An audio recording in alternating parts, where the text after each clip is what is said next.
Hell of an effort. Thank you. Are the kids coming with you? I have no idea. They just told me to walk, and I walked. Okay. They're coming.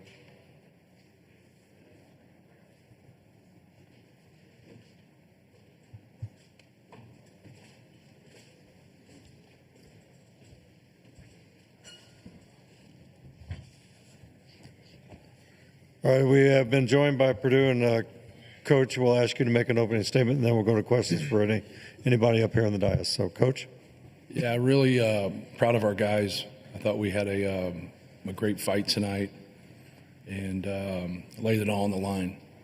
And I think that's the only thing you can ask, of your team, to go out there and give everything that they had. And I thought our guys did a great job. Houston was one play better than us. And I thought it was one of those games that, both teams deserved to win. Both teams competed hard and played. Just a good college basketball game.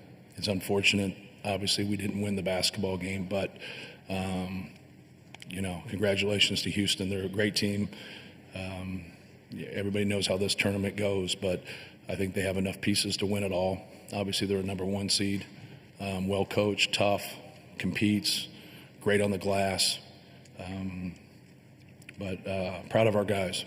Proud of our guys for their commitment, their toughness, unselfishness, and just staying with it.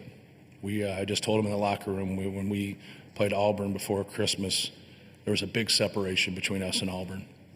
And that's why you play Auburn. That's why you play the teams that are, that are that good. We've been that team before, and we're trying to climb back to get to that point, and we're really close to making that move again. And our guys didn't hang their head, and they fought. And then the last 2-3 months we got a lot better, had some rough patches, but we stayed with it. And I thought our execution was good tonight. I thought our effort was good. Probably had to get a couple more rebounds, but we got down 10 right there, and our guys hung tough and made some plays, made some shots, got some stops. And that's all you can ask. So just proud of our team. Questions, please. Raise your hand. We'll get a mic to you. Back here. Can I ask one for the player and a coach at the same time? Matt and Braden, can you guys both answer this about the defense that Samson Houston directed your way? Braden directed his way. They were doubling him all over the court. It seemed like they were just going to not let him do what he wanted to do, and he still had all those assists. Braden, we'll start with you. I mean, yeah, we knew going in that was their game plan. That's what they've been doing to teams. And my job is when they put two on the basketball, which they did the entire time, is to get it out of my hands. And I gave to Trey a lot, and Trey made a bunch of plays and leading assists or scoring, whatever, or I hit a shooter. And so, I mean, it's just part of my job, and we knew going in how they would guard it, so worked on it all week. Yeah, it's, they're a very good defensive team, and we wanted to get in some different actions and get Braden some more space and play with the pace, but we also knew that he had to get the basketball out of his hands when they got aggressive. So we were trying to get them behind, but we knew that very rarely was he going to come off anything and be able to shoot because of how they defend. And I thought he did a good job of passing it behind, finding Trey in the short roll. He got a couple skips there as the second half. That's what really opened some things up. When he can get Trey in the short roll, he can get somebody behind him, and he can get skips. That's really that's what you want, because you're just not getting one pass. So. Do you know that you guys had, I believe, 11 field goals in the second half, and he had 11 assists? I do now. Ever seen that before? I don't think so.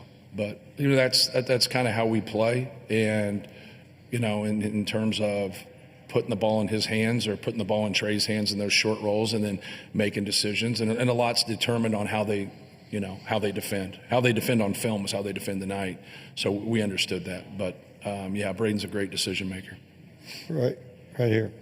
Dustin Schutte, Sports Illustrated, Purdue. Matt, on that last defensive possession, did you get an explanation?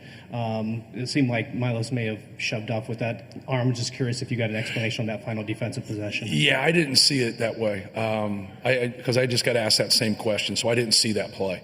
So I didn't ask that question since I didn't see it. Questions, please.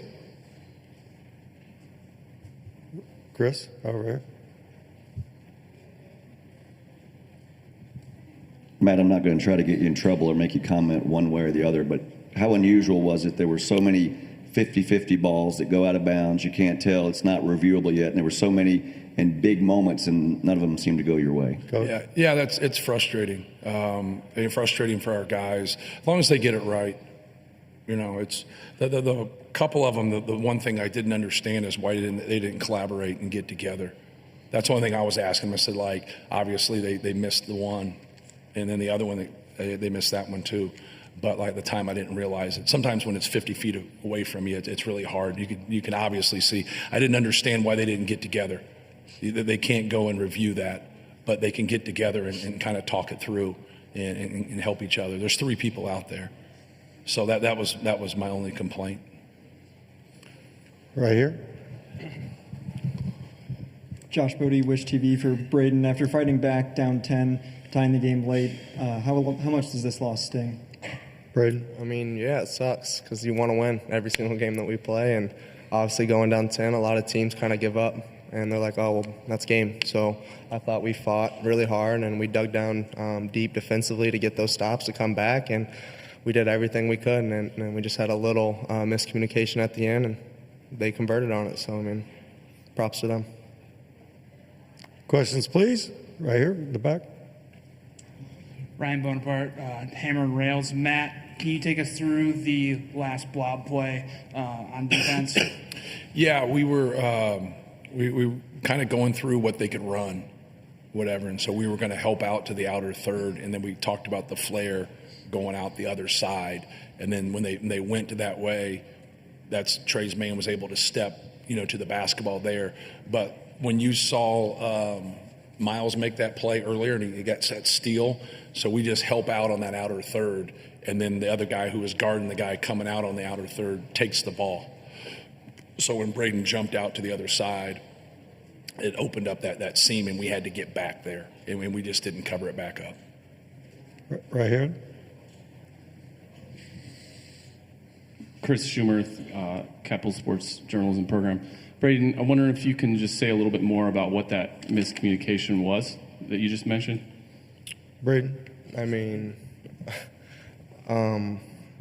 we knew that they were going to come off a back screen and Cryer was going to get that shot in the corner. We've seen it in film and stuff. So I was just trying to take that away. And as we did that, CJ or whoever it was, we switch it and kind of he takes it and goes back to the ball, kind of like what Coach just explained with Miles where he got the steal. And I don't know. I mean, I could have stayed. I mean, there's a lot of different things that could have went into it. I just didn't want Cryer coming off and hitting that shot. Back here. Greg. Hey, for Trey and for Fletcher both, could you guys dealt with the defense differently? Trey in the post, obviously Fletcher on the perimeter, but just how physical was what you guys had to play through tonight? Trey. I mean, they're a super physical team.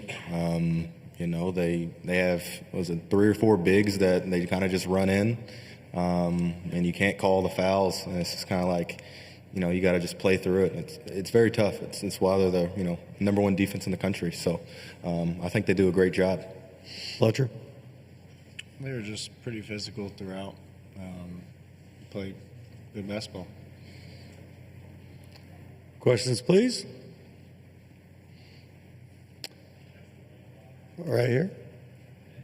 This one's for Matt from Greg Braggs from Boilers in the Stands. Matt, at the end of the season, obviously you guys lose 6 and 9 before you get into tournament play. I know there was a mention of, I know you mentioned like some composure, team having to keep their composure. What did you think of the way the tournament went and how these guys were able to kind of collect themselves and play the way they did here these last 3 games?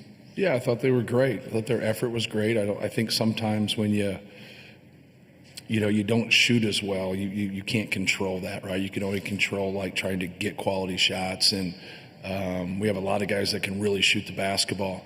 But I thought our effort was great. We rebounded. We were like plus 38, I think, in our first 2 games on the glass, and our guys competed, and that's what you want. We had 2 really good wins.